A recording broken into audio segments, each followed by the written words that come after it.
Então, olha só, o plantio agroflorestal, o manejo agroflorestal, tão decantado, né, por Ana Primavera e por tantos outros. Já São Francisco já começava aquelas práticas dos antigos que ele conhecia e aprendeu com aquelas pessoas que moravam no campo, que não era a realidade dele no início. Ele começou a aplicar, né? Isso aqui é bom, não podemos derrubar tudo para termos comida, temos que preservar. E aqui, nessa poesia maravilhosa, nos fala isso, né? Nos fala isso. Muito bem, queridos, então vamos para a nossa... Foi só uma pincelada, viu, gente? Tem muito mais coisas. Talvez a gente precise fazer mais uns 3 encontros desses para contar alguns detalhes, alguns que você não conhecia e outros que são interessantes. Então a gente vai para a terceira parte agora do nosso bate-papo, para ver a irmã Paz. Como é que o irmão Francisco promoveu a irmã Paz?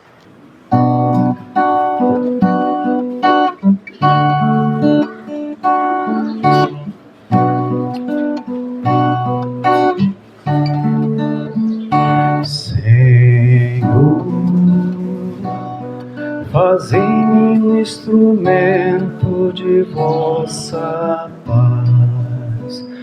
Onde houver ódio, que eu leve o amor. Onde houver ofensa, que eu leve o perdão. Onde houver discórdia, que eu leve a união.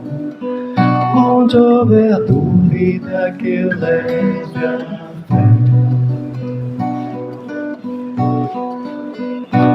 Onde houver erro, que eu leve a verdade. Onde houver desespero, que eu leve a esperança.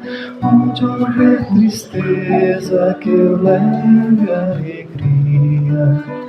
Onde houver trevas, que eu leve a luz.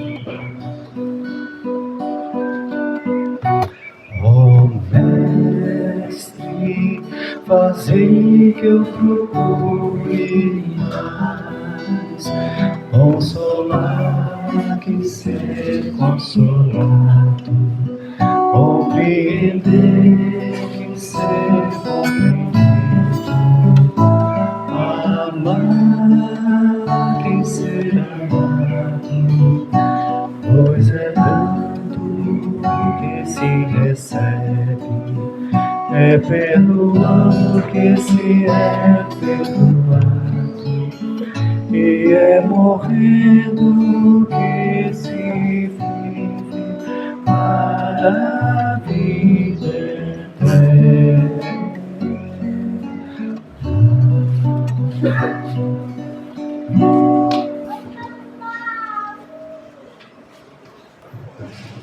O irmão Francisco tinha um grande dilema.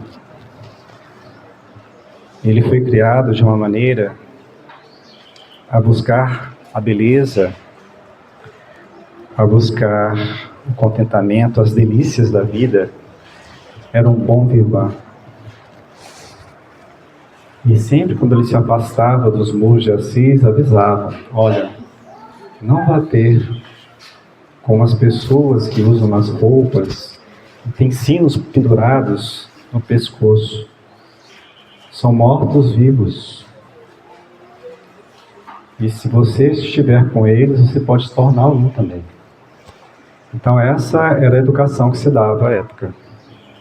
A doença, o adoecimento em si, já era um pecado contra a divindade. Se você adoeceu, se você está derrotado e caído, Deus não está contigo. É um sinal de pecado, um sinal seu de alguém. Então, a comunidade toda, e isso demorou por muitos e muitos séculos, quando uma pessoa se descobria doente com uma doença qualquer, e nesta época estávamos vivendo o apogeu da hanseníase na Europa. Era o apogeu. Tá? Século XII, XI ao século XIII. São Francisco tinha um dilema muito grande, porque ele corria de medo. E depois que ele começou essa renovação, ele foi convidado a fazer uma tal de penitência. Jesus falou: você precisa fazer penitência. E o que é essa penitência? É fazer atos de bondade na comunidade que você vive. Trabalhar pelo bem. Fazer a caridade. Em outras palavras, no linguajar espírita, né? Fazer a caridade. Porque você pecou muito. Né? Lembra que ele participou de confrontos armados. Provavelmente deve ter ferido alguém seriamente. Tá? Fora os anos, né, de desperdício de tempo e recursos. E aí ele começou a fazer a tal da penitência.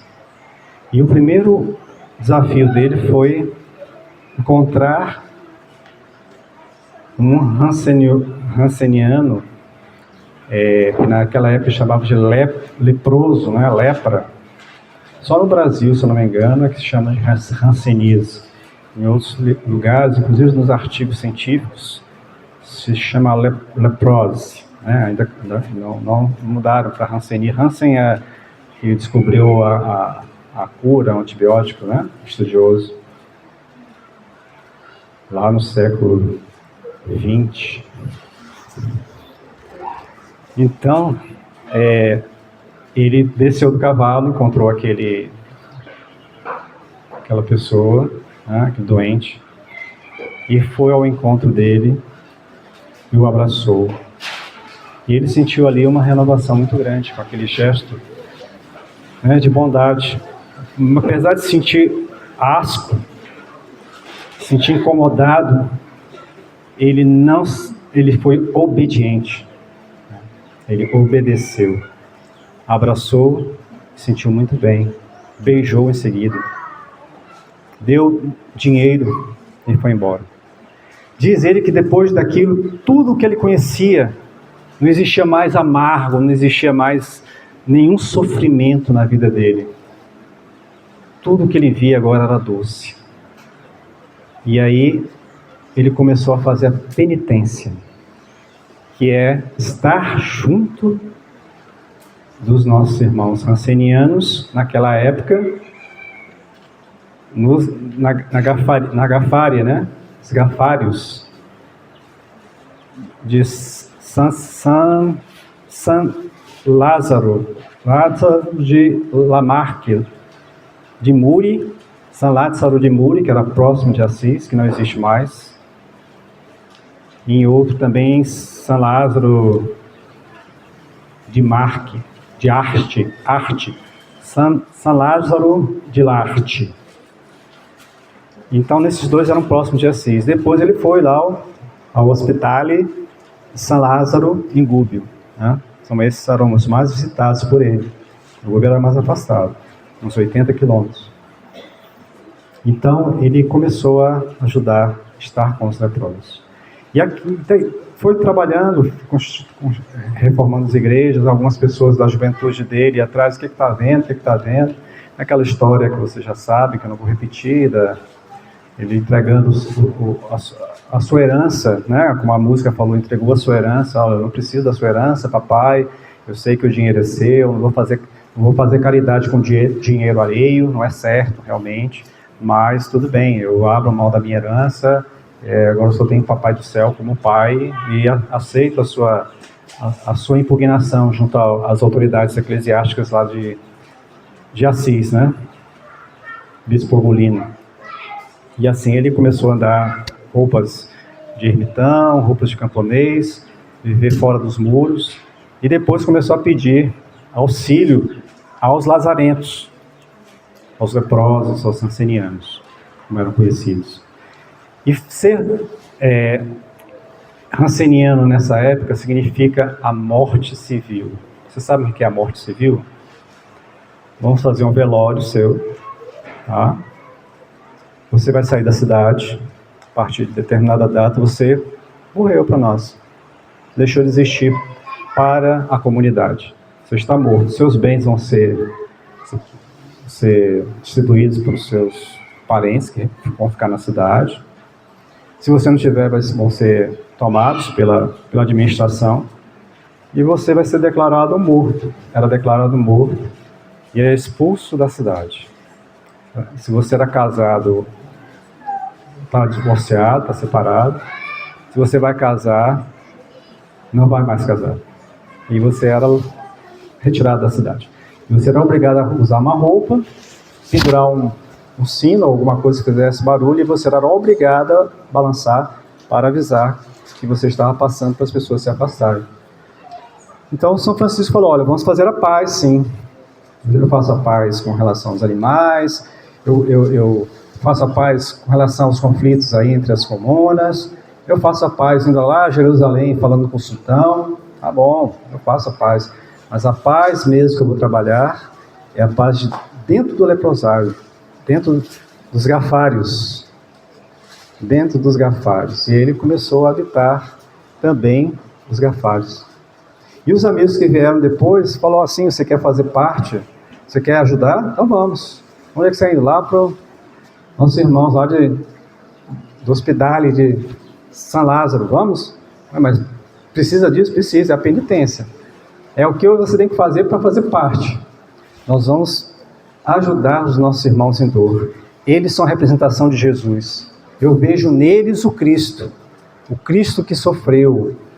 Na visão de São Francisco, o pobre doente, principalmente, era a representação do Cristo. E ele fazia isso com amor. Depois que conheceu toda essa amorosidade do Cristo, foi evangelizado pelo Cristo, começou a amar também. E assim foi. Então todos que conviviam, eles não tinham locais. Eles conviviam, iam para alguma cidade na Europa, eles procuravam os gafários, ou a gafária, os leprosários, os hospitais que acolhiam. Ou melhor, não eram nem hospitais, eram locais onde eles se reuniam. Isso foi claro, foi aumentando com a ação de São Francisco, despertando todo mundo. Mais e mais pessoas foram se unindo nessa ação social de cuidar do nosso irmão, da nossa irmã. Nessa parte ele fez a pacificação, para dar humanidade nessas pessoas, aos doentes, como de modo geral. E todos os que vieram depois, inclusive aqueles que usavam roupa assim, essa roupa, por exemplo, que São Francisco não usou, era de uma ordem dos frades menores conventuais, a mais tradicional, a mais antiga. E eles se destacaram em toda a Europa por conta dos cuidados com os doentes. Depois veio a peste negra, a Hanseníase diminuiu um pouco seu fulgor, surgiu a tuberculose, a peste negra. Então, esses locais que antes serviam aos leprosários, aos gafas, da vida, se tornaram depois também hospitais para esses outros grupos que foram chegando. Peste negra, também da tuberculose, etc. Então eles se destacaram por toda a Europa pelo seu trabalho social, levar a pacificação social, uma forma diferente, tocante. Nós tivemos, depois disso, seguidores que eram príncipes, princesas na Europa, que entraram para a ordem franciscana, na época de São Francisco. Uma delas, muito conhecida, Santa Isabel da Hungria. Santa Isabel da Hungria era uma delas, tornou franciscana, mas como ela não poderia abandonar sua família, ela fazia caridade, vestia hábitos franciscanos, uma roupa mais simples, não igual a essa, e trabalhava em benefício da sociedade, buscando recursos, ajudando os doentes, e outros mais, de outras denominações religiosas, de outras ordenações. Se não me engano, também teve Santo Antônio, também, que era de uma outra ordenação, que ele se juntou ao movimento de São Francisco, né? Foi aceito pelo próprio São Francisco, né? Aceitou Santo Antônio, que era o pregador da ordem, né? Ele já não tinha mais condições. Ele viveu 44 anos, né, gente? Era um idoso. 44 anos para a época, é um idoso. A gente pensa, mano, só viveu 44 anos, para a época era um idoso. Não se vivia tanto. E não se vivia tanto comendo tão pouco e estando em lugares tão insalubres. Um verdadeiro milagre. Ele tinha doenças? Tinha. Não se sabe quais eram as doenças dele, não se sabe. Provavelmente não é hanseníase, porque se fosse hanseníase ele não seria recebido em muitos lugares. Tá? Então, mais ou menos uma história de uma pessoa que foi, para encerrar, uma história que me foi contada por um amigo, que se deu mais ou menos no final do século XVIII, início do século XIX. Era um liberal, profissional liberal, tinha determinados recursos da sociedade, não sei de que país. Isso é uma memória de reencarnação. Então, alguns detalhes não são possíveis de ser resgatados, né? Mas, em Minas Gerais, era um lugar, naquela época, usava-se aquelas cartolas. Acho que Kardec passou por essa época, né? Umas cartolas e tal, né? Era a época das cartolas. Estava disseminada na Europa e nos Estados Unidos. E ele estava empolgado, que tinha conhecido uma moça de boa família, de boa procedência. E tinham se namorado, estavam noivos, fazendo seus planos de vida familiar, de filhos, de vida a dois. Mas, durante o noivado, ele adoeceu. Tá? Ele adoeceu.